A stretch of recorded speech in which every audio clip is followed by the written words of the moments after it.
Shares of Circle Internet, the operator of USDC stablecoin, surged an astonishing 168% on their New York Stock Exchange debut yesterday, underscoring renewed investor appetite for digital assets and signaling a potential thaw in the US IPO market. Circle, which priced its IPO at $31 a share, raised almost $1.1 billion, valuing the company at nearly $22 billion at the close. Trading was temporarily halted 3 times as shares rocketed to a peak of $103.75 before settling at $83.23.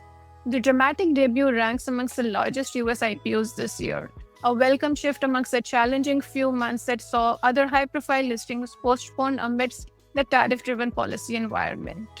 This surge in Circle shares comes amidst a wave of optimism for the crypto industry, which is fueled by the administration's promises of lighter regulation and efforts to position the US as the crypto capital of the planet. Washington is on the verge of finalizing its first stablecoin regulations, which could expand the global stablecoin market from just $250 billion right now to an estimated $2 trillion in the coming years. Circle's USDC stablecoin, with almost $61 billion in circulation, sits behind the market leader Tether, but it's poised for significant growth.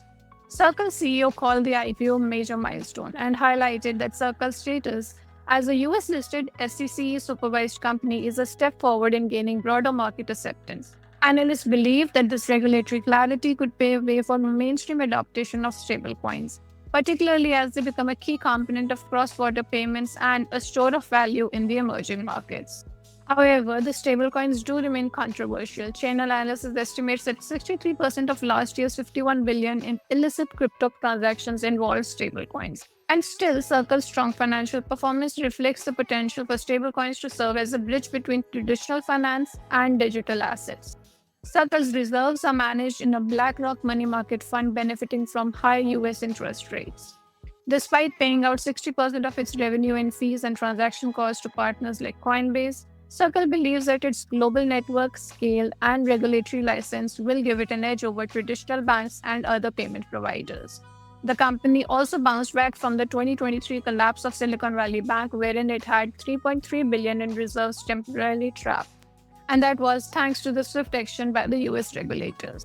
Circle's IPO is more than just a win for the investors. It is a signpost for the crypto sector's evolution and a test case of how stablecoins might integrate with broader financial system. As policymakers move closer to establishing regulatory framework for stablecoins, Circle's success story may well shape the next chapter of digital finance.